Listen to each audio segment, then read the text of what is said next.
Hola, ¿cómo están? Bienvenidos al canal Piedra y Camino. En este encuentro presentaremos 3 libros del médico, psiquiatra y filósofo argentino Miguel Benasayac. Las obras que abordaremos son La singularidad de lo vivo, otro es ¿Funcionamos o existimos? Una respuesta a la colonización algorítmica. Otro es La inteligencia artificial no piensa, el cerebro tampoco. Este último es un diálogo con el licenciado en Comunicaciones y ensayista argentino Ariel Penici. Los 3 están publicados en español por Prometeo Editorial. Leyendo estos 3 libros he descubierto a un autor que hasta hace poco desconocía. Los temas que trata los abordan muchos otros autores, pero él, en estos libros en particular, se centra especialmente en la diferencia entre un organismo vivo y un artefacto.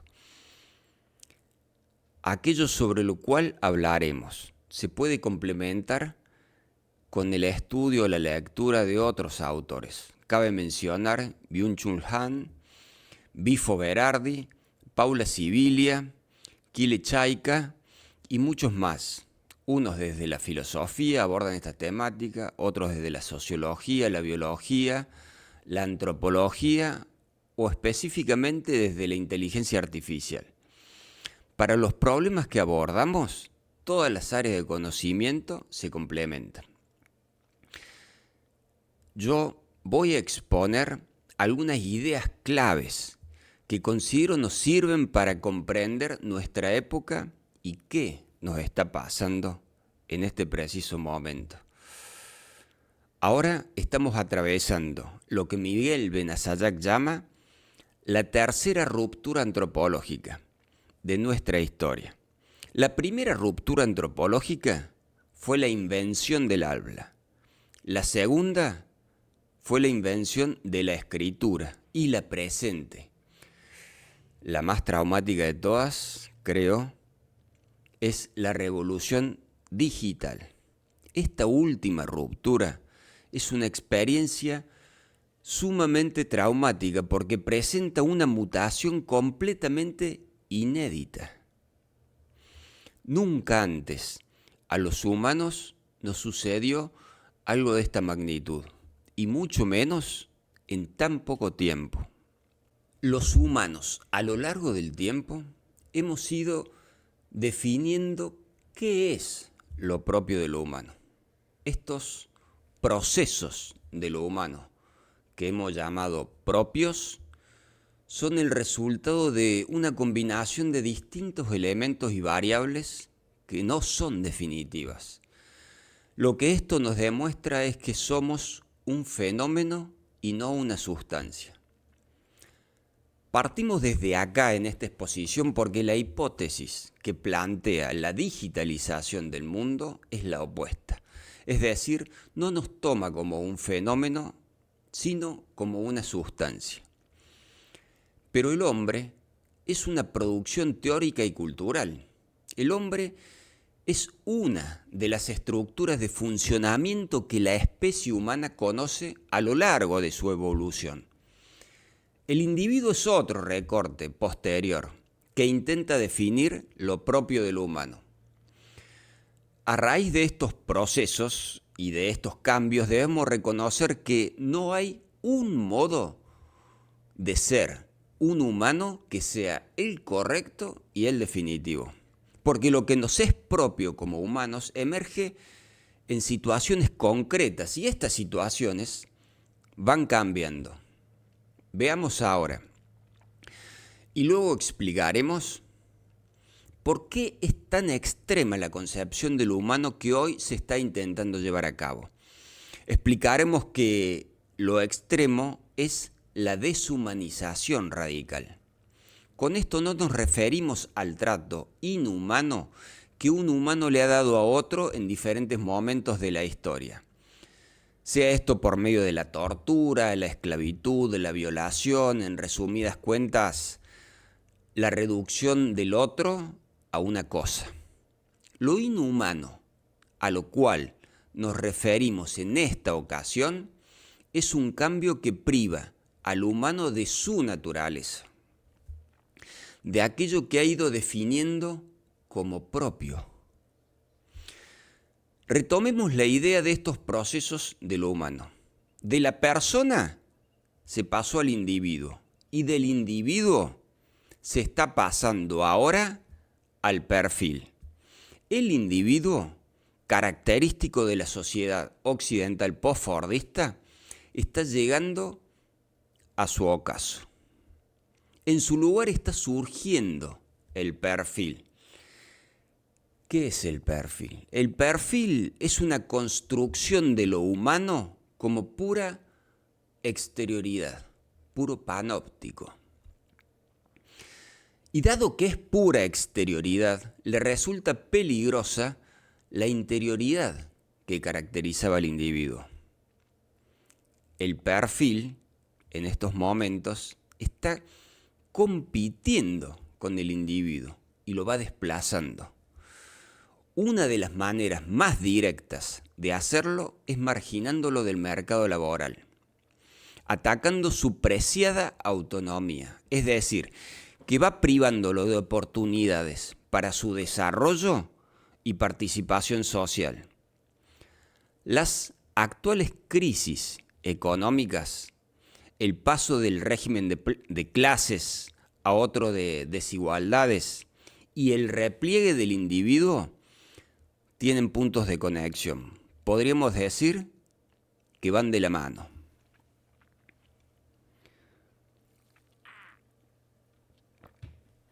Si bien desde el neoliberalismo, en las ciencias sociales se habla de narcisismo, individualismo, cinismo, hoy hemos llegado a un punto en el cual la falta de registro del otro, la falta de comunidad, de un común que nos hermane y nos ofrezca estabilidad y sentido, algo fundamental, se está perdiendo.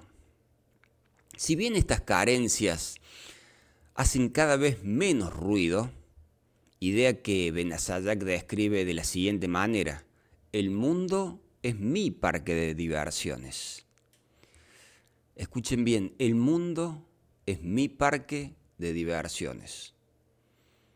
A esto otros lo califican narcisismo colectivo, individualismo cínico. Ahora estamos atravesando una concepción del hombre que viene luego del individuo y que va encajando con el desarrollo del perfil. Es decir, que el individualismo del neoliberalismo, sumado a la digitalización del mundo, sientan las bases para esa pura exterioridad que es el perfil. ¿Qué caracterizaba al individuo? El individuo tenía una psicología, una subjetividad, aspiraba a la autonomía en su relación contractual con los otros, era el resultado de la modernidad, era la fe en la racionalidad, en la libertad, la fraternidad, la democracia, el hombre del progreso y de la historia. Pero ahora estamos en la posmodernidad, que Benazayag, a esta altura de su desarrollo, llama hipermodernidad.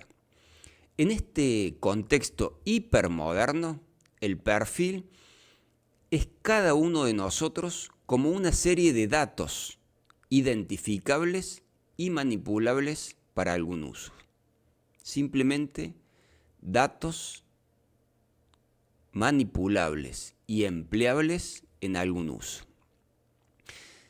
El perfil se piensa como un dato dentro de la circulación de la información. Para esta concepción de lo humano, el hombre pasa a ser un operador de información. Por eso hoy no escandaliza que un niño haga la tarea con ChatGPT o un dibujo con inteligencia artificial. A esta labor operativa se la considera ahora como aquella que reemplaza a la creatividad y la destreza física. Es más, a esta labor de operador de información se la aprecia y se la eleva en jerarquía como una nueva habilidad. Esto se publicita ampliamente en los medios de comunicación y en las redes, indicando con completa seguridad y descaro que aquel que desarrolle la habilidad de ser un operador de información será quien tenga más chances laborales y más posibilidades de crecer económicamente. Por supuesto, para los promotores de esta concepción, entre ellos las sectas de Silicon Valley y otros grupos de iluminados fundamentalistas, no hay que mirar hacia atrás. Para ellos no hay que mirar hacia atrás, ni preguntarse qué se pierde al imponer semejantes condicionamientos y dependencias neurológicas. Insistimos en preguntarnos cuál es el hombre resultante del perfil. El hombre resultante del perfil es el hombre modular, aquel que elimina los módulos que considera inútiles para reemplazarlos por otros útiles, con el fin de que el sistema funcione bien para ellos, por supuesto. La ideología que se está empleando para llevar a cabo este proyecto de hombre modular es la ideología de la información, la cual, en resumidas cuentas, se encarga de determinar qué es útil y qué no lo es, qué es un buen funcionamiento y qué no lo es, qué debes desear y qué no debes desear, qué debes aspirar y qué no debes aspirar, qué debes creer y qué no debes creer, etcétera, etcétera. Es decir, que estamos hablando de un quiebre total, porque no se trata de una limitación ideológica que pueda provocar un régimen totalitario, por ejemplo, una religión, sino que es una captura a nivel de deseo, a nivel del deseo, escucharon bien, y del sistema nervioso central. Ahora bien, ¿cómo hemos llegado a esto? Creo que los conceptos bases desde los cuales Benasayak parte para responder a esta muy compleja problemática son el de colonización algorítmica sobre lo vivo y el de hibridación entre lo vivo y los artefactos digitales. Por colonización, Miguel entiende una potencia de funcionamiento que emerge y captura lo que hasta el momento era una mezcla indiscernible de funcionamiento y existencia. Es decir, que separa lo que siempre estuvo unido. Separa la existencia del funcionamiento, desacreditando totalmente la existencia. O lo que es lo mismo, desacreditando la vida. Dado que se ha desarrollado la posibilidad de modelizar funciones vitales, de transformarlas en algoritmos, entonces se ha impuesto la siguiente hipótesis. Todos los procesos de lo vivo podrían comprenderse como funciones mecánicas y físicas, modelizables, reproducibles, entonces modificables. Esta hipótesis, que por cierto es temeraria, se está volviendo tiránica y destructiva, porque necesita violentar y borrar el límite que separa lo vivo del artefacto. Voy a intentar explicarlo de otra manera. Es como si una potencia exterior actuase parasitariamente sobre un organismo vivo y lo fuese transformando en otra cosa. En ese proceso lo va vaciando de existencia, va asfixiando la singularidad de lo vivo y lo va haciendo funcionar de acuerdo a una lógica cuantitativa propia de la información, que le es ajena a su naturaleza orgánica. Ese es el factor que Benazayak llama colonizador. Y es parasitario porque avanza borrando las diferencias entre un organismo y un artefacto. Después aclararemos estos con algunos ejemplos. A esta altura seguramente ya no estamos preguntando cuál es el objetivo de la colonización algorítmica. El objetivo es la digitalización del mundo. La digitalización se propone conseguir una modelización, una síntesis computacional que, al agotar el conjunto de los fenómenos orgánicos y físico-químicos, esto es más o menos crear un catálogo infernal que incluiría todas las situaciones y puntos de vista. Esta síntesis computacional permitiría rematerializar a voluntad el objeto modelizado. Esta posibilidad de rematerializar a voluntad le haría ocupar a ese futuro transhumano un supuesto rol de Dios creador. Ahora bien, ¿cuál es la creencia de fondo de la digitalización? La creencia sobre la cual se apoya la digitalización es que el mundo modelizado en bits de información está compuesto, en su realidad concreta, por puntos discretos. Acá creo que hay literalmente un cambio que propone un mundo paralelo a la realidad, porque lo que se modeliza para una discretización de lo real, en términos digitales, no se considera más como una representación del mundo, sino como el mundo mismo. Lo voy a repetir. No se considera más como una representación del mundo, sino como el mundo mismo. ¿Qué hace falta para que este nuevo mundo digital, para que las unidades discretas de información se ontologicen? Hace falta desmaterializar la realidad, descomponerla hasta desmaterializarla. Por la sencilla razón de que para la potencia del algorítmico y del mundo digital, la materia es una limitación. En el mundo digital todo es posible y la materia es roce, es tensión. ¿Cómo se logra esto?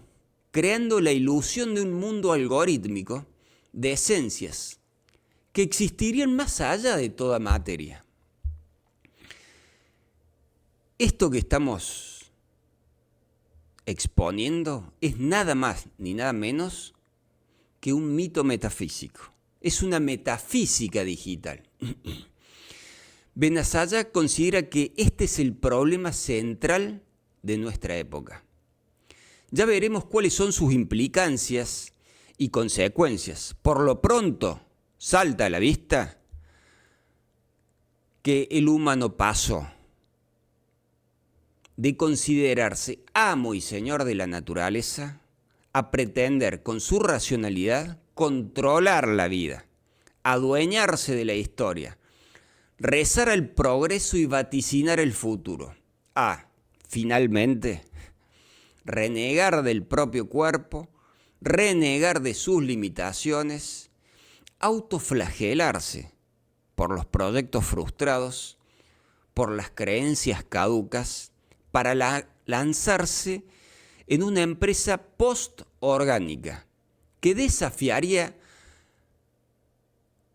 y presionaría la negatividad que lo hace humano. Es una presión contra lo que le es más propio. Esto significa que estamos ante la primera sociedad que no sabe qué hacer con la negatividad. Por primera vez resulta que dormir no es rentable.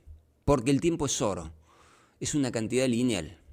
Y mientras el cuerpo reposa, consume menos información y pantalla. Por lo cual, para que algunas empresas ganen más, es necesario tomar medidas para alterar los ciclos biológicos. ¿Qué es lo negativo? Lo negativo es el roce con la realidad, es el cuerpo. Son las enfermedades, el hambre, el deseo, la muerte, la pérdida, la tristeza, el cansancio, el sueño, los conflictos, en fin, la negatividad como un todo. Hoy, patéticamente, no se sabe qué carajos hacer con eso. El mundo digital se ha transformado en un mortificante archivo de recetas de mundo Lego para resolver puntualmente cada problema. Todo aislado del contexto y del cuerpo, como un organismo.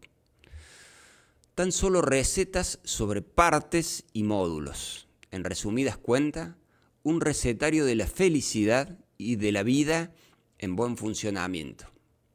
La vida saludable, de un progresismo que devino un triste y lastimoso desfile de moda donde la impotencia y la cobardía muestran cínicamente sus vestidos de gala.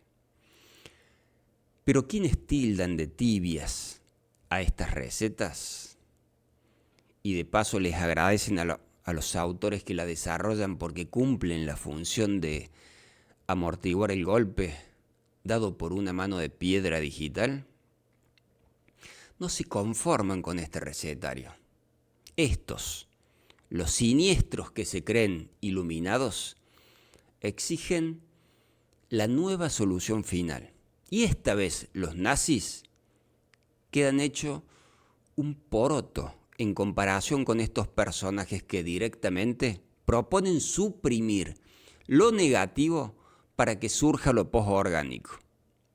Es decir, el problema existencial se lo soluciona de raíz, arrancando la planta de la tierra como si el humano no fuera más que una hierba mala. A ese punto hemos llegado. Por eso es inédito lo que nos está sucediendo. En todas las metafísicas anteriores, la negatividad era fundamental para redimirse. Por más rechazo que una metafísica u otra hubiera tenido por el cuerpo y la vida, de todas maneras, el sufrimiento, la carencia, la soledad, la negatividad eran el camino que había que atravesar. Ese era el desafío, aquello que había que vivenciar para alcanzar una instancia que consideraban superadora. Ahora lo que se está proponiendo con la digitalización del mundo es totalmente diferente. Esto no se trata de un monje aislado en una cueva que no come y busca el nirvana. Tampoco de un sacerdote que optaba por el celibato. Al menos este rezaba y cada tanto se tomaba unos buenos vinos. A lo que nos referimos ahora es a una colonización, porque es masiva, es decir, que afecta la vida cotidiana en su totalidad. Afecta el trabajo, afecta la familia, la economía, las instituciones, la niñez, la socialización, condiciona los objetivos y metas que nos planteamos. Condiciona lo que creemos que somos capaces de hacer. Afecta el tiempo, la temporalidad y las experiencias. Hemos presentado la idea de colonización algorítmica. Continuamos con la de hibridación, que es la segunda que mencionamos. ¿Cómo sucede la hibridación? La hibridación se da entre lo vivo, la cultura y los organismos creados por el grupo constituido por las nanotecnologías, las biotecnologías, la informática y las ciencias cognitivas. ¿Cómo está aconteciendo la hibridación? sucede por medio de modificaciones sobre nuestros cuerpos y cerebros. ¿Cómo lo están logrando? Por medio de dependencia neurológica. Lo han escuchado bien, dependencia neurológica. Estas transformaciones se están presentando también a nivel cultural, biológico y ecológico. Veamos algunos ejemplos para aclararlo.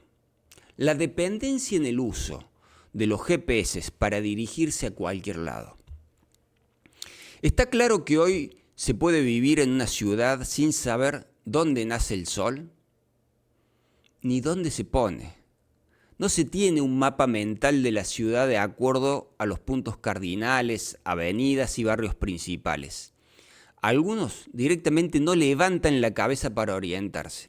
Y si miran el amanecer o el atardecer, es para sacarse una foto, una autofoto, con su teléfono y colgarla en la red. Pero no para orientarse. Porque el arraigo se va construyendo desde lo digital y no desde la tierra. Por eso la hibridación. En la hibridación, el GPS genera dependencia neurológica.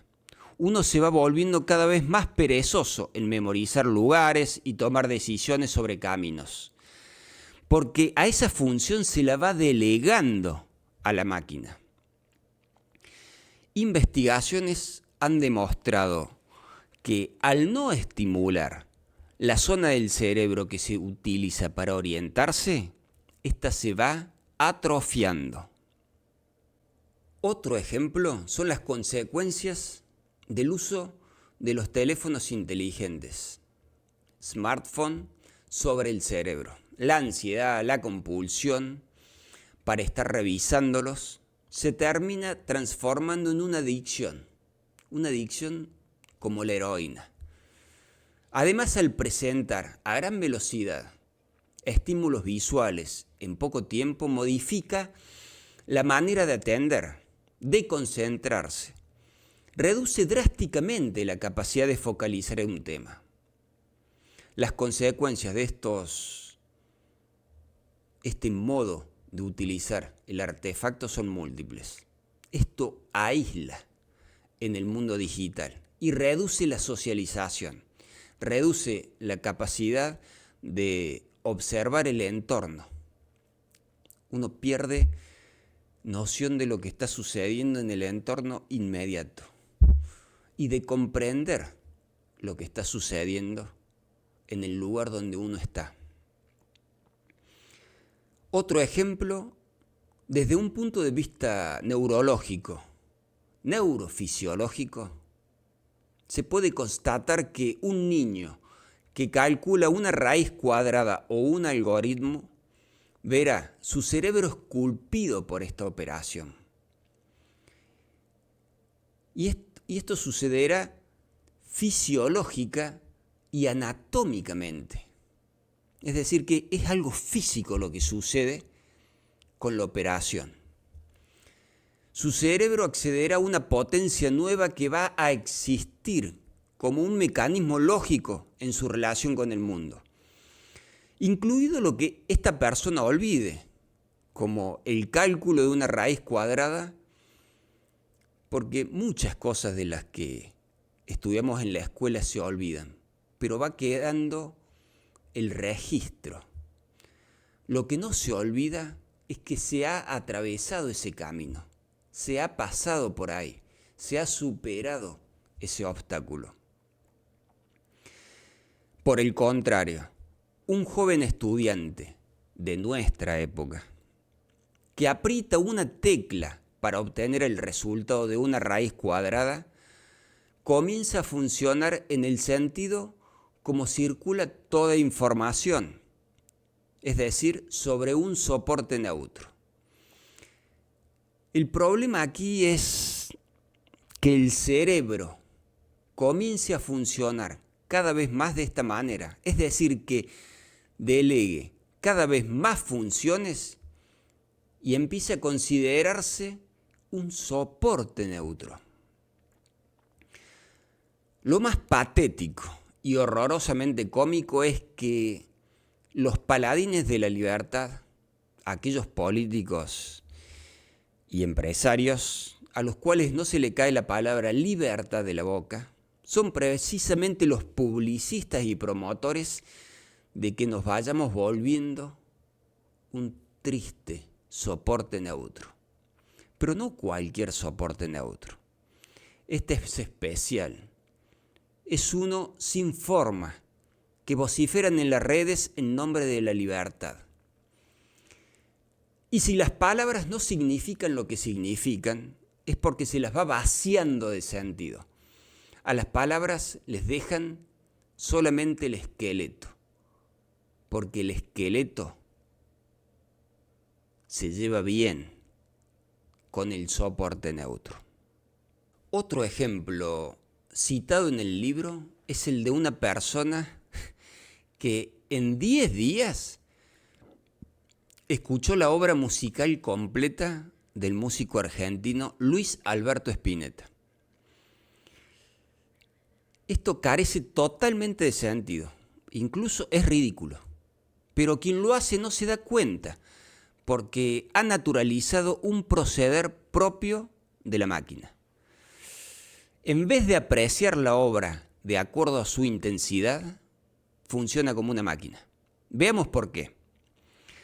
Lo principal es que utiliza el criterio de la cantidad, es decir, la mayor cantidad de información en el menor tiempo posible. Aquí el cuerpo consume información. Es como maratonear con una serie. Lo que está dejando de lado es la afectación, que es una de las características fundamentales para diferenciar un artefacto de un organismo vivo. El cuerpo no metaboliza la obra completa de un artista en 10 días. No puede hacerlo. Para que esa obra tenga sentido, es necesario que el cuerpo se vea afectado emocionalmente por ella, que ésta ocupe un lugar en el momento vivido de la persona, que deje una huella y amplíe la capacidad de comprensión, de apreciación, que desarrolle la sensibilidad, que le permita a esta persona comprender la obra en el contexto en que fue creada. ¿Qué sucedía en el país y en el mundo de entonces? ¿Qué sucedía en la vida del autor? ¿Qué sucedía en la música de la época? Se puede escuchar un álbum completo 2 veces y descansar un tiempo, hasta escuchar otro. Y eso tiene un efecto más enriquecedor. Se puede dejar una obra sin escuchar para otro momento de la vida, en la cual uno tenga otra experiencia de vida y haya cambiado, uno ya sea otro. Entonces estamos agregando el componente cualitativo y la obra ya no se consume como si fuera nafta o electricidad. De lo contrario, uno pasa por la obra de un autor y se va sin nada. Pasa como un turista. Si simplemente mete datos, información, pasa como un turista. Y la diferencia está en que los humanos somos un proceso. Los humanos somos camino, somos memoria y somos olvido. No somos una sumatoria de datos a los cuales se le aplica una fórmula. Tomemos otro ejemplo. ¿Cómo se construyen perfiles para obtener trabajo y encontrar pareja?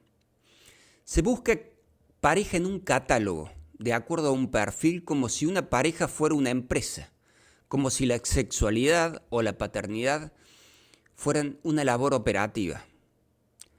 La persona desarrolla un currículum, un perfil, se construye como un producto de consumo, cuyo objetivo es el funcionamiento y la rentabilidad. Y la máxima explotación del placer. El perfil se comercializa y demanda en función de pretensiones cuantitativas. Con el perfil la persona se vende en el mercado de las relaciones y del dinero. Es necesario invertir en apariencias y sobre todo invertir en lo que se demanda, en lo que tiene más valor, en lo que se considera que tiene más valor. Hay que girar todo hacia la demanda. Lo que puede ofrecer mayor beneficio en el intercambio, lo que tiene más chances de triunfar. En resumidas cuentas, el perfil codicia éxito. Y el éxito exige plasticidad, adaptabilidad permanentes, actualización de las funciones. Es el mismo criterio de las actualizaciones constantes de las apps del teléfono, porque así nos está funcionando el cerebro. El perfil está obligado a actualizarse permanentemente porque la competencia así lo exige. Si no, te desplazan, te quitan el lugar. Y esto no es paranoia, es a causa de la falta de estabilidad y de seguridad. Entonces, con el perfil, la identidad se desdibuja y es absorbida por una nube de información que demanda con amenazante insistencia. En las universidades, ante la crisis económica y los cambios en el mercado laboral, se está llevando a cabo un ajuste, una reducción del presupuesto. Esto sucede en Argentina y muchos otros países. Este ajuste se da principalmente sobre las áreas sociales: historia, antropología, filosofía, psicología, arte, sociología, política, sobre todo aquello que de acuerdo a las exigencias del mercado se va volviendo obsoleto e inútil para un buen funcionamiento del sistema. Y esto coincide totalmente con una de las diferencias entre un artefacto y un organismo vivo: el sentido. Es decir, que aquellas áreas de conocimiento que buscan el sentido, que buscan comprender la existencia, son las que se van desacreditando para que tome protagonismo esta otra área, que es la del funcionamiento. No es casual que en un país como Argentina, el presidente de turno, porque no vale ni la pena mencionar su nombre,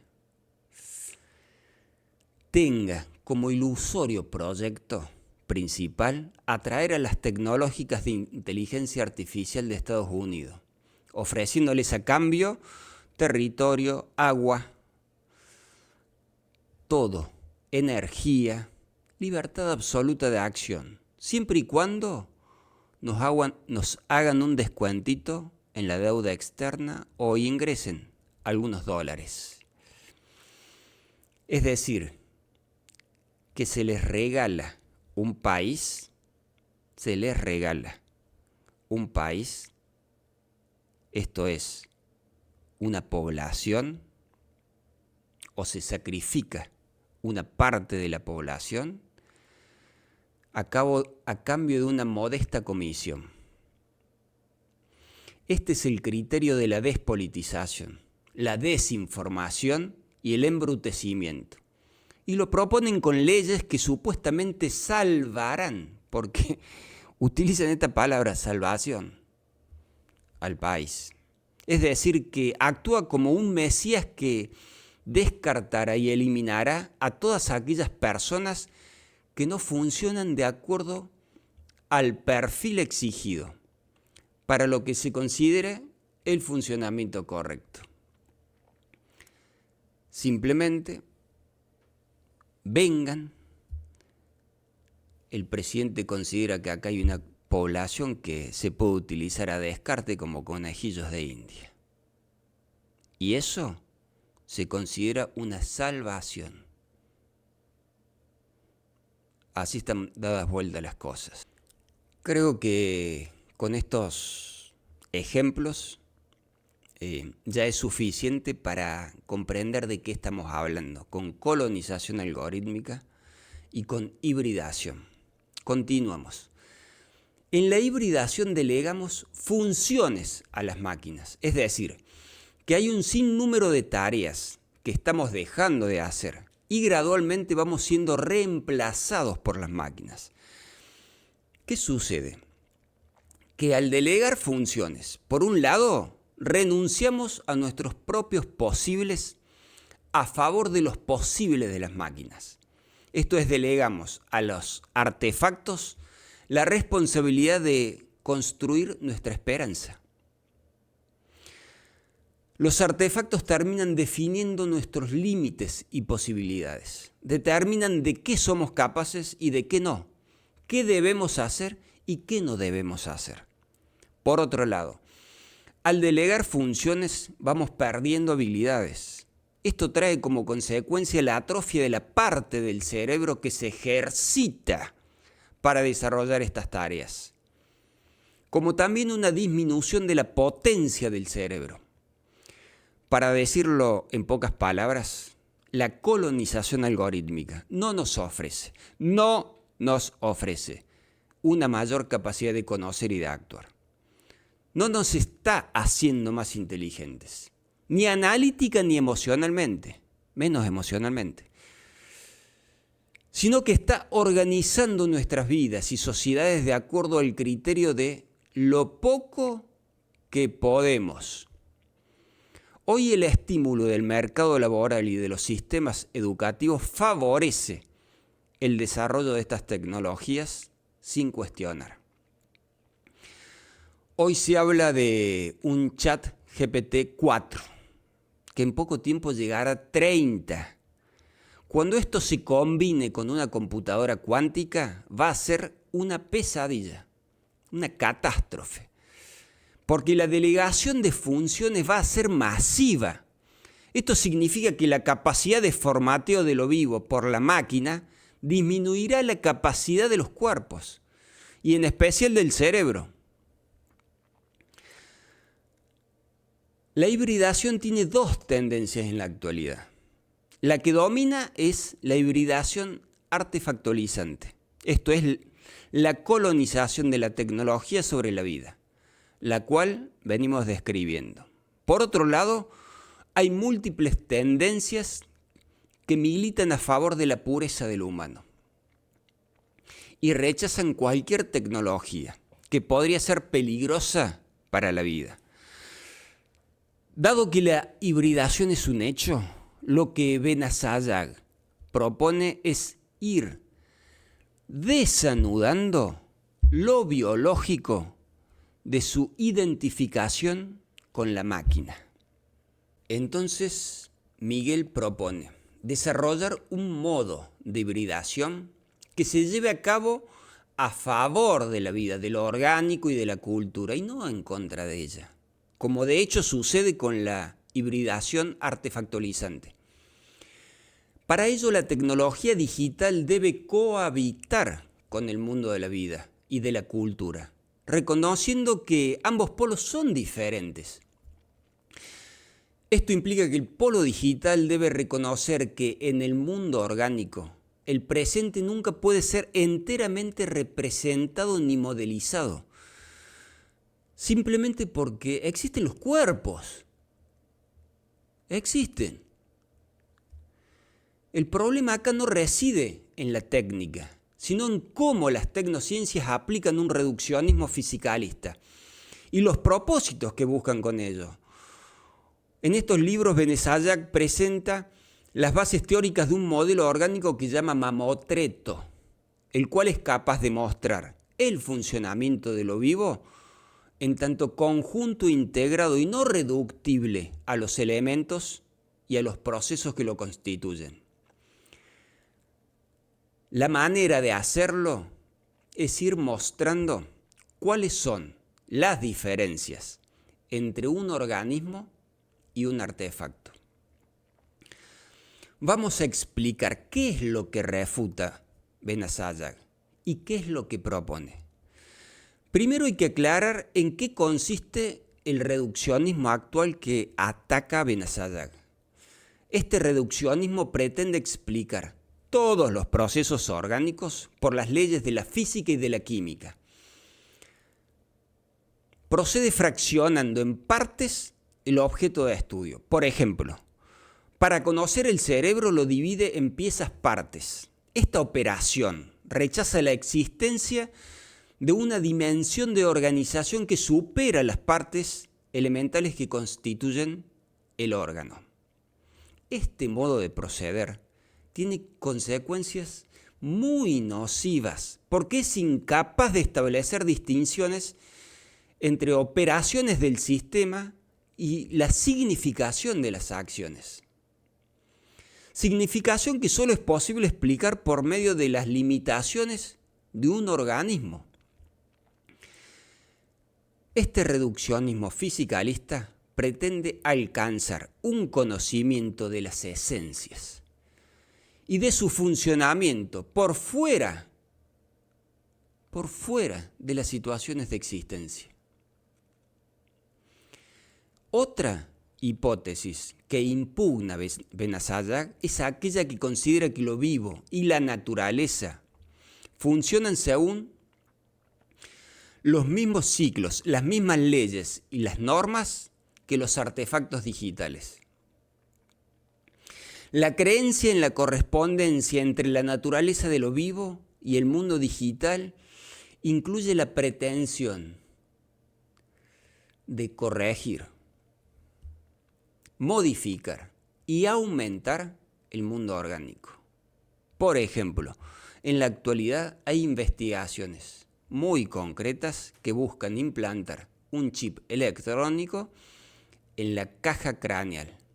Estas dos hipótesis, es decir, el reduccionismo de las tecnociencias y la correspondencia entre lo vivo y lo digital, van acompañadas de un modelo de información. Benazayag usa el término información en el sentido de la teoría de la información tal como la formalizó Shannon. Según la información es una medida cuantitativa completamente desligada a la vez del contenido y del sentido del mensaje emitido y del soporte físico-químico sobre el cual circula. Es clave comprender esto porque toda modelización reposa sobre la información en este sentido. Por eso, el cuerpo debe terminar funcionando como un soporte neutro. Debiera ir dejando de ser acción y creatividad para pasar a funcionar como un operario de información. ¿Cómo se consuma este reduccionismo? Todo aquello a lo cual este modelo no puede dar respuesta lo considera ruido del sistema y lo descarta.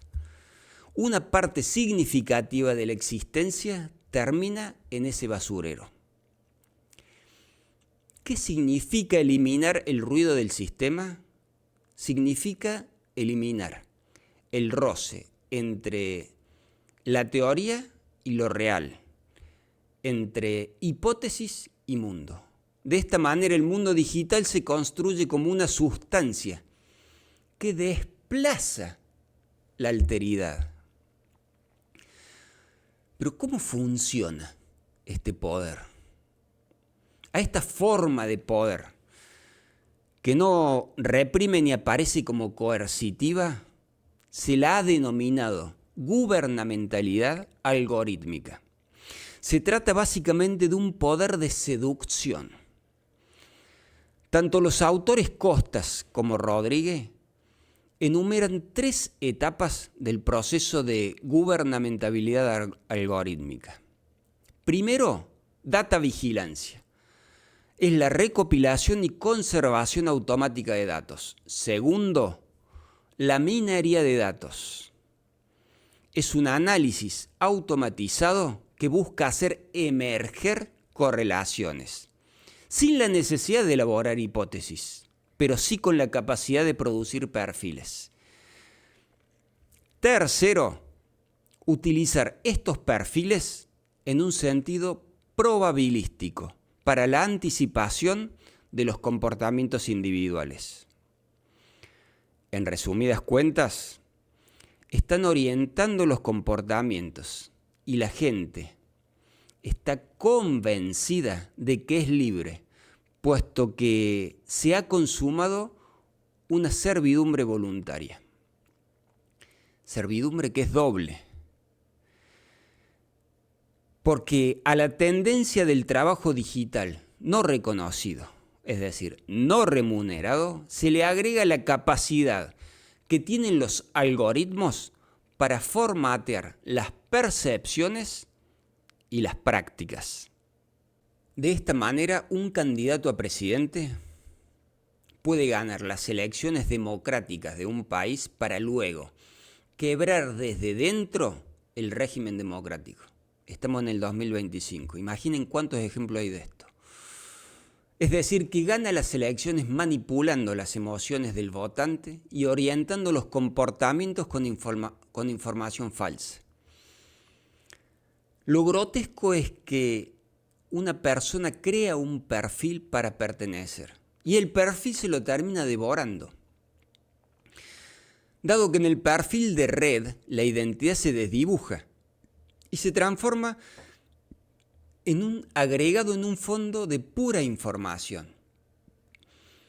El perfil es un monstruo que demanda permanentemente adecuación y no tiene ninguna contemplación sobre la sociología ni sobre la psicología.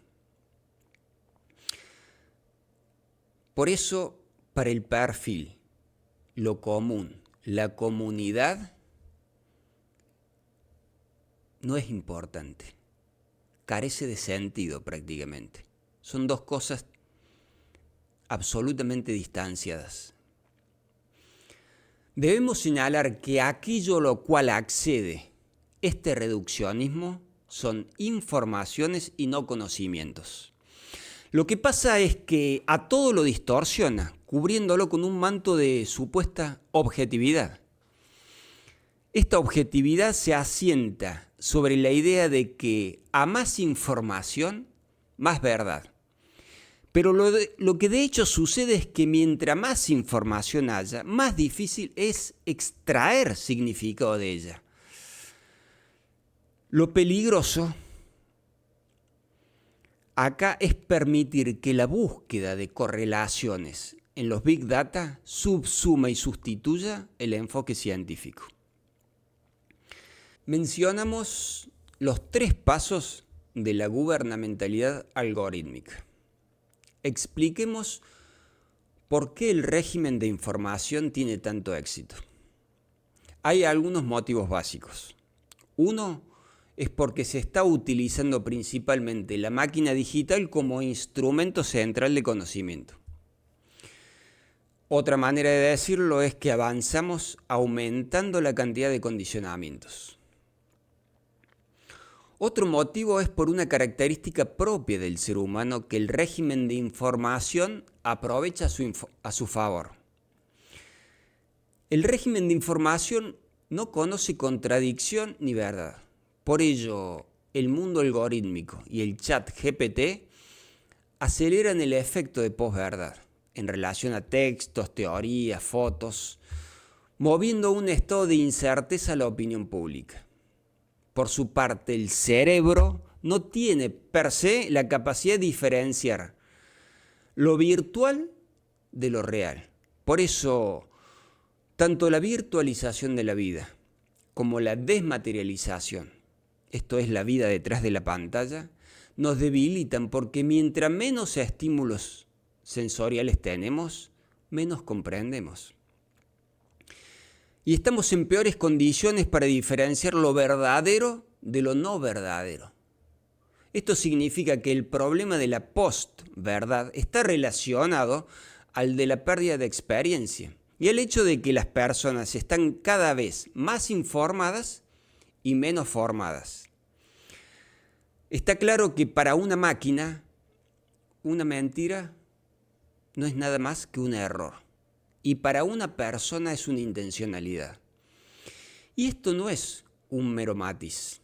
Esto es una diferencia radical. Demos un ejemplo.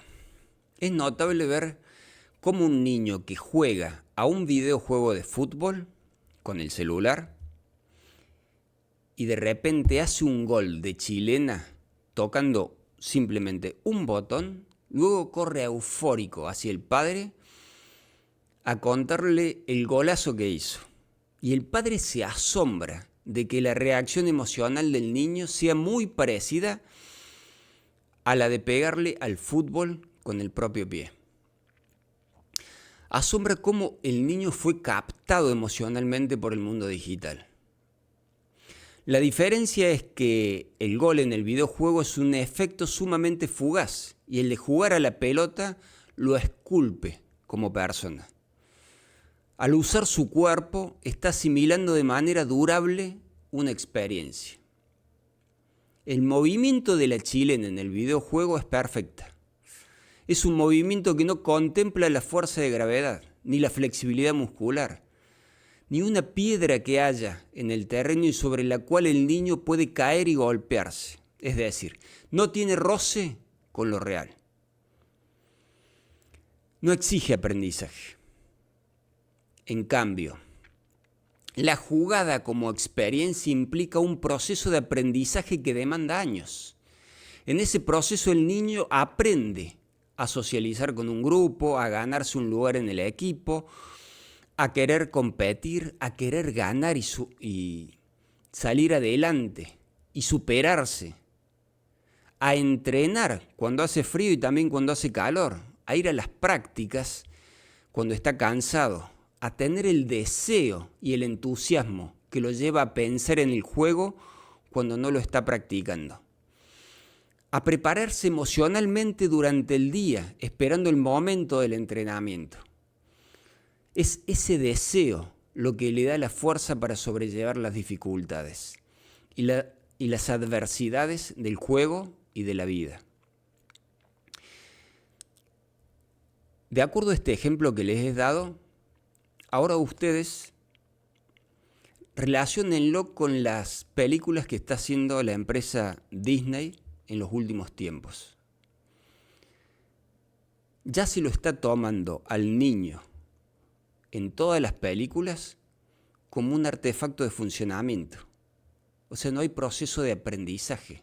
Todo es perfecto. Todo se logra con facilidad. No se lucha por nada. Todo es artificial. Los llantos son artificiales.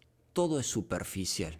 Préstenle atención de que, por ejemplo, las primeras películas de Star Wars, los personajes tenían que atravesar un proceso de aprendizaje para llegar a determinado conocimiento. Ahora se toca un botón y todo es fácil. ¿Por qué? Porque ha avanzado la digitalización del mundo. Y entonces ya no se lo está considerando al niño como lo que es, sino que se lo está formateando para que sea otra cosa. Es decir, que si un niño desde temprana edad va siendo formateado por el mundo digital, un mundo en el cual todo es posible, todo es fácil, todo es instantáneo, entonces irán bombardeando su deseo. Él irá perdiendo la capacidad de vibrar íntegramente con el cuerpo y tenderá a no diferenciar con claridad el mundo de la vida y el mundo digital.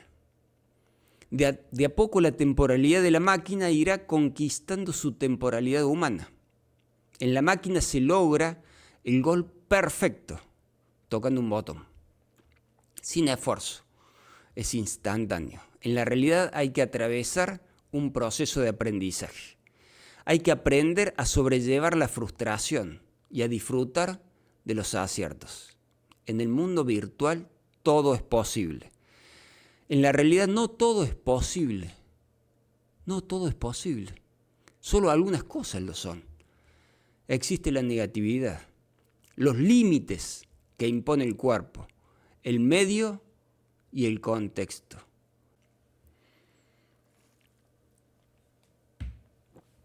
Un niño que usó de chupete el teléfono celular puede llegar a adolescente y en un ataque de impulsividad matar a un compañero de escuela, sin llegar a tener plena conciencia de la gravedad del acto homicida.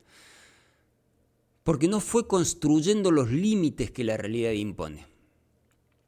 Se fue salteando todo ese proceso de socialización que lo integraba a la comunidad, que lo hacía ser uno con el todo. No es casual que la virtud principal de la democracia sea la tolerancia y que la digitalización del mundo vaya destruyendo la capacidad de ser tolerantes.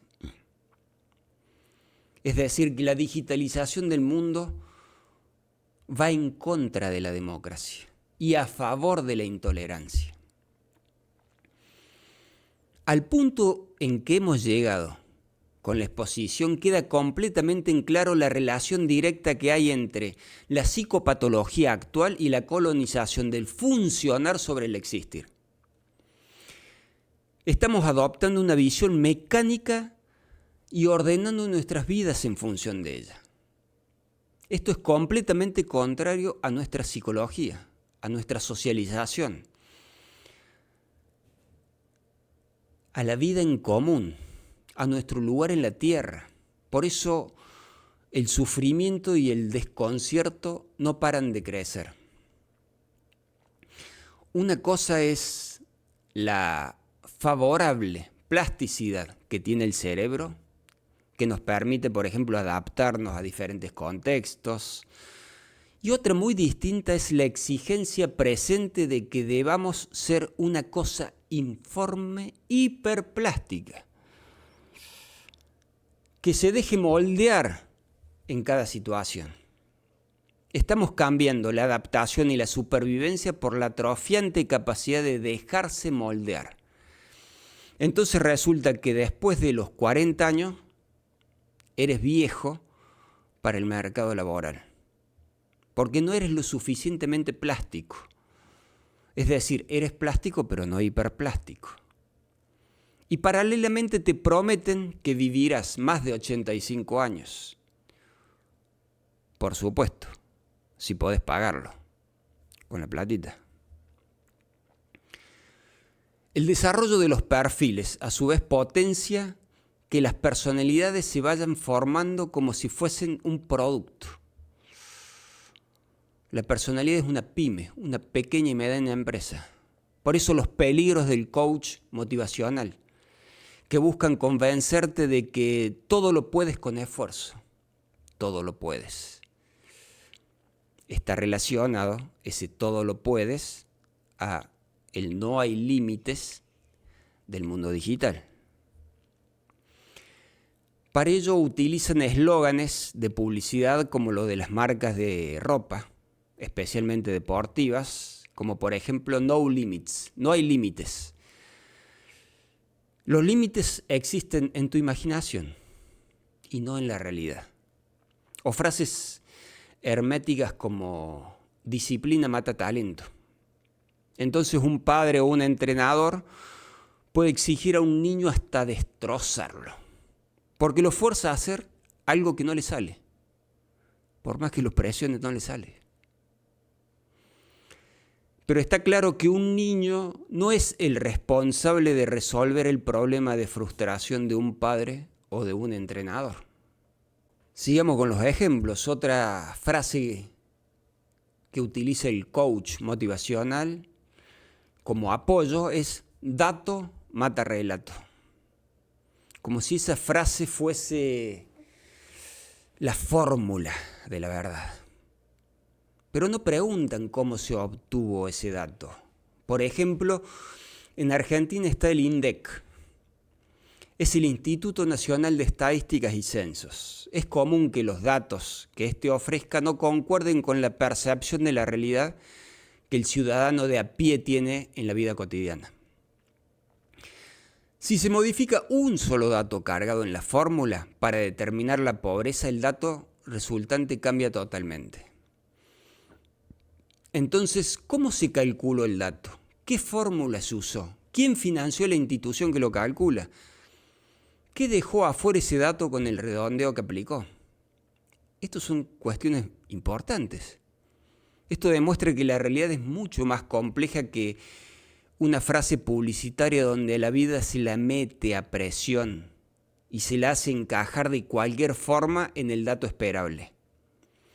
Y quien defiende la infabilidad de la meritocracia puede leer el libro La tiranía del mérito, de Michael Sandel. Hemos explicado algunas de las causas del éxito del régimen de información. Y ellas deben sumarse que este régimen funciona complementariamente con la economía, la política y los medios de comunicación de masas. Ahora veamos qué es lo que postula Miguel Benasayac para refutar las hipótesis que acabamos de presentar. Lo principal es que existe una singularidad de lo vivo. Ya la hemos mencionado, pero ahora la desarrollaremos un poco. La singularidad de lo vivo es una unidad activa donde el todo existe en cada una de las partes. El todo existe en cada una de las partes. La vida no es la suma de cada proceso de lo vivo, ni de cada ser viviente, ni tampoco de cada especie. La vida es siempre un efecto del contexto y pertenece al campo biológico. Es la singularidad de la vida, el todo está en cada parte y la vida es un efecto del contexto. Esto implica que no hay mente y cuerpo por separado. No hay dualismo. La vida no se puede despiezar, aislar ni sacar de contexto. Ningún organismo biológico debe pensarse como una unidad autónoma que podría vivir fuera de su ecosistema de manera desterritorializada. Es clave tener esto en la mente en claro, porque esto es lo principal.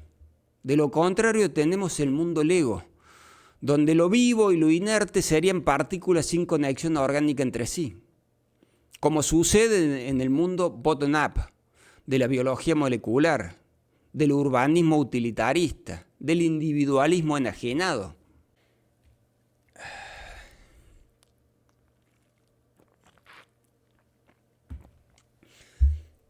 Benasayac considera que se ha roto la unidad propia de la singularidad y que hay que restituirla. Para ello propone un modelo teórico y práctico que le confiere nuevamente unidad al mundo y a los sujetos. La unidad debe entenderse como un proceso en permanente devenir, dependiente de los cuerpos y de las relaciones entre el campo biológico y la cultura.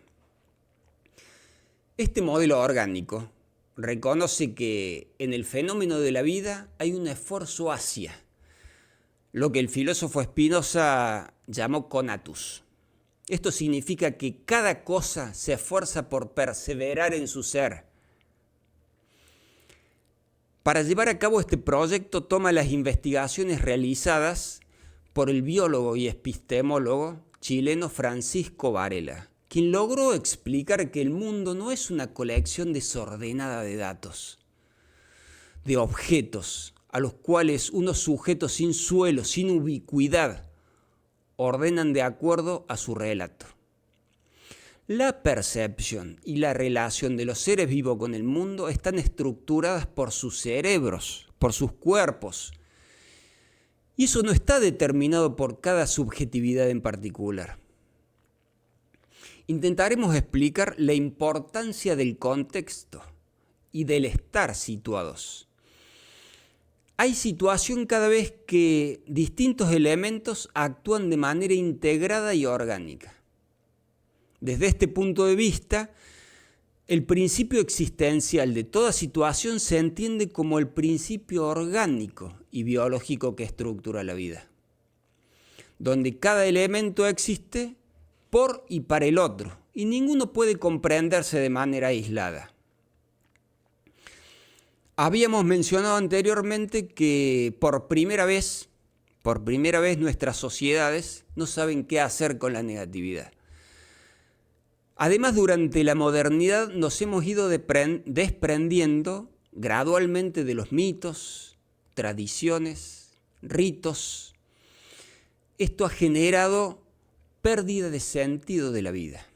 Esta pérdida provoca un gran desasosiego y una crisis existencial profunda.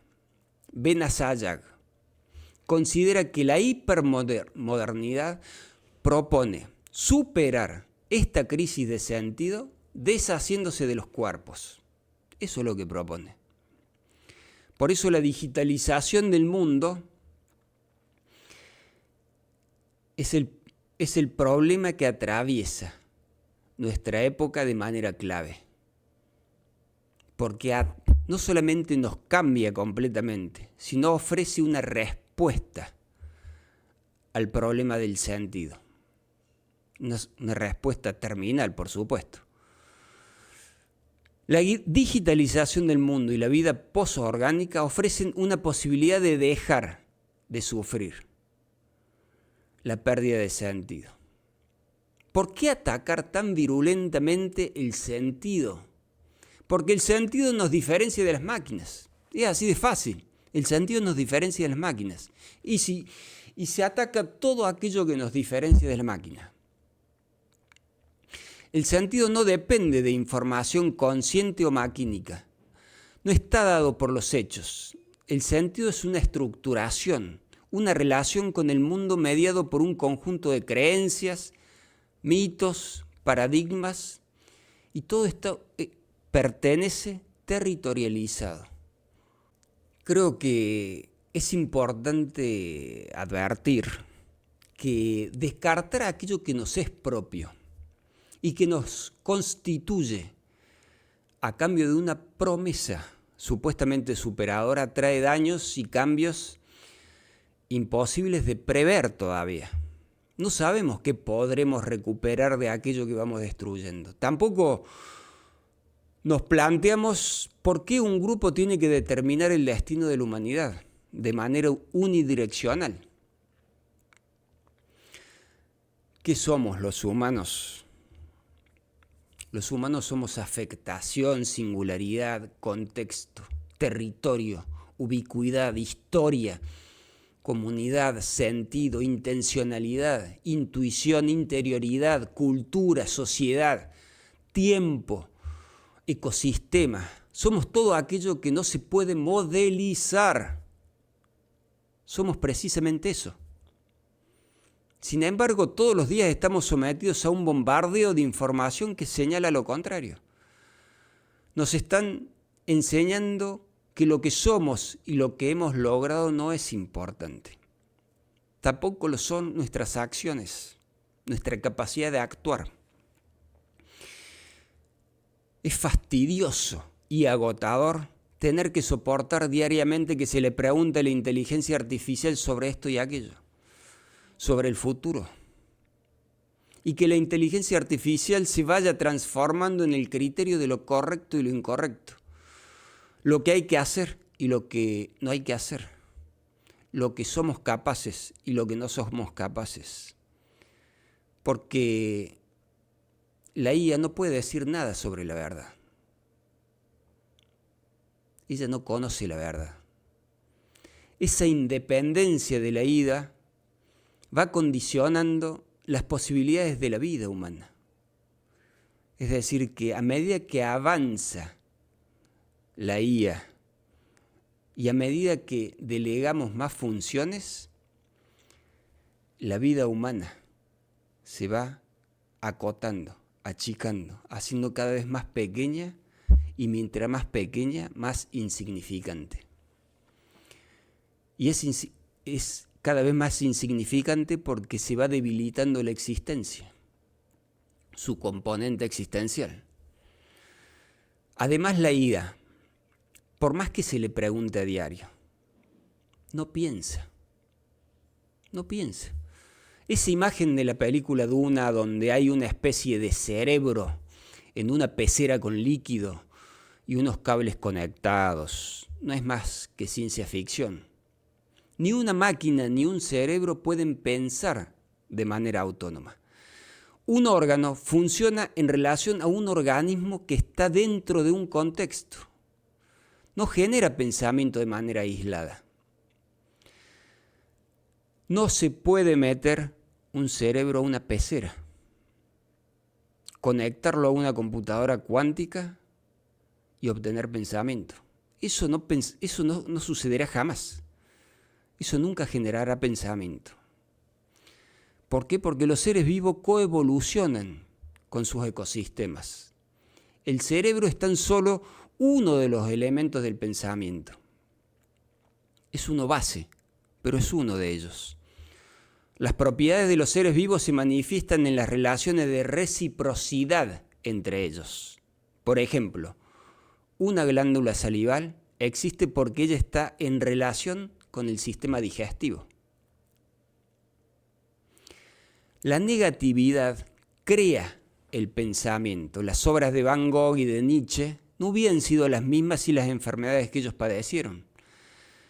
Se piensa con el cuerpo entero. Se crea con el cuerpo entero. El pensamiento se desarrolla gracias a los estímulos de los cuerpos. Por ejemplo, estudios han demostrado relaciones entre la flora bacteriana intestinal y los procesos psíquicos del pensamiento. Y los cuerpos a su vez están afectados por los estímulos del contexto. Es decir, que debemos eliminar de nuestra mente esto de lo aislado, de que el pensamiento se puede generar de manera aislada de los cuerpos.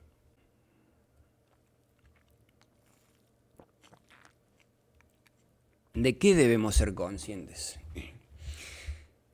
No nos tenemos que dejar engañar. Nada funciona como una máquina de calcular. Vamos a indicar una serie de características que demuestran que hay una línea infranqueable entre un organismo vivo y un artefacto. La confusión sucede porque se está buscando borrar y eliminar las diferencias, pero no porque la IA intente equipararse a la inteligencia orgánica. No es ese el objetivo, porque es imposible. El objetivo es otro. El objetivo que se está buscando en la colonización es que el algoritmo devore la existencia. Continuemos con las diferencias. Un organismo vivo es siempre su propio fin, no como un ente autónomo, sino como un organismo. Es decir, que se puede reproducir actualizando la especie. El organismo actualiza la especie a medida que se va reproduciendo. En cambio, un artefacto está al servicio de otra cosa. Lo veremos más claramente con la explicación que Benazadeh nos ofrece acerca de la doble constricción. Toda molécula o partícula o parte integrada a un organismo funciona, por un lado, de acuerdo a su propio modo de funcionamiento, es decir, más allá del organismo. Pero además obedece a un segundo modo de funcionamiento que depende del organismo en el cual está integrado. Y en el caso del individuo está integrado a una sociedad, a una cultura, a una historia. Por eso el cerebro nunca piensa solo. Nunca piensa solo. Esta doble constricción le da el carácter complejo, no simple.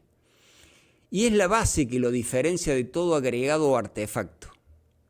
Esto implica que los seres vivos se autoconstruyen a lo largo de la historia, reproduciéndose generacionalmente, van actualizando la especie.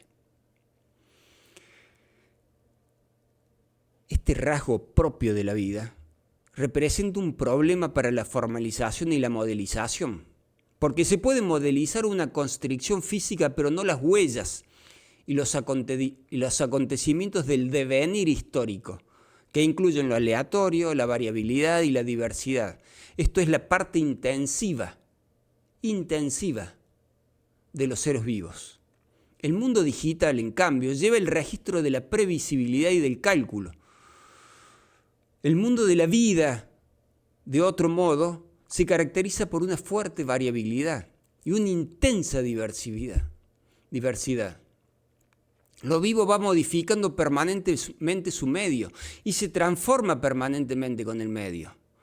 Esto significa que los seres vivos coevolucionan con sus ecosistemas. Es imposible prever y cuantificar cómo se darán los cambios y las alteraciones. La cantidad de variables que hay en juego lo impiden. Por eso no hay que dejarse engañar. No hay que dejarse engañar cuando se le hace preguntas pelotudas a la inteligencia artificial. A raíz de esto, los seres vivos están estructuralmente limitados y territorializados. Son estos límites lo que permiten que emerja el sentido. Por Dios, es así. Los límites mismos permitan que emerja el sentido. En cambio, a la falta estructural de la inteligencia artificial se suma su imposibilidad de producir y de interpretar el sentido. Por eso nosotros, a medida que vamos siendo colonizados por los algoritmos, nos sentimos raros y extraños. El hecho de que la falta de sentido comience a fluir con cierta naturalidad genera angustia existencial que la sociedad de consumo intenta mitigar con infinidad de artimañas. Pero la compra de un placer transitorio puede esconder el problema o postergarlo de manera indefinida, pero no eliminarlo. No eliminarlo. Lo único que se logra es vivir en la farsa. A medida que avanza la colonización algorítmica, la vida humana se va volviendo un conjunto de técnicas y mecanismos para evadirse de la existencia. Es un camino hacia la uniformidad, hacia la eliminación de las diferencias, hacia la intolerancia, hacia la desintegridad de la creatividad, desintegración de la creatividad, de la psicología, de la cultura, de la comunidad, de los ritos, de los símbolos. Es un nefasto camino hacia otra cosa. Mencionamos una falta estructural de la inteligencia de la IA. Esto es porque una máquina agregativa y modular no dispone de la capacidad de ser afectada. A raíz de esto no puede dar sentido ni construirse un mundo. Y esto es una cuestión estructural. Los organismos, al contrario de los artefactos, existen en un continuo físico-químico, con y en su medio ambiente. En cambio, un artefacto que discretiza su medio procede por un recorte cuantitativo o cualitativo que transforma los procesos materiales en unidades de información inmateriales. Esto significa que la afectación es propia del campo biológico, es privativa del campo biológico. Otra diferencia es la intencionalidad que hay en el organismo. Esto es absolutamente inaccesible para la máquina. Los organismos obtienen esa intencionalidad en las dimensiones preindividuales, surgidas a través de la larga duración evolutiva. Por eso mencionamos el conatus, esa tendencia, la intencionalidad, la pulsión. Otra diferencia es el tiempo. Para nosotros el tiempo es un sinónimo de existencia. Entender el tiempo de manera lineal, como lo hacen aquellos que reducen la existencia al funcionamiento, es no entender lo propio de la temporalidad humana. Es no entendernos a nosotros mismos. También hay características como la intuición, que escapan a la máquina, porque el artefacto acumula ilimitadamente información y el humano, por medio de la intuición, puede dar forma de algo con poca información. Con una idea básica, intuitiva, hacer que emerja la forma. Por eso la frase de Pablo Picasso, yo no busco, yo encuentro. En cambio, la máquina solo sabe buscar, busca ininterrumpidamente, no cesa nunca de buscar. Creo que con esta introducción, que se ha hecho un poco larga, se pueden dar una idea general para aproximarse a la obra de Miguel Benazayac. Él desarrolla ampliamente las ideas aquí esbozadas y he dejado muchas otras afuera que son muy importantes. El objetivo ha sido ofrecerles algunas herramientas teóricas para que no les impongan con facilidad el buzón, el triste, patético y asqueroso buzón de la digitalización de la vida. Nos vemos en la próxima y les mando un abrazo.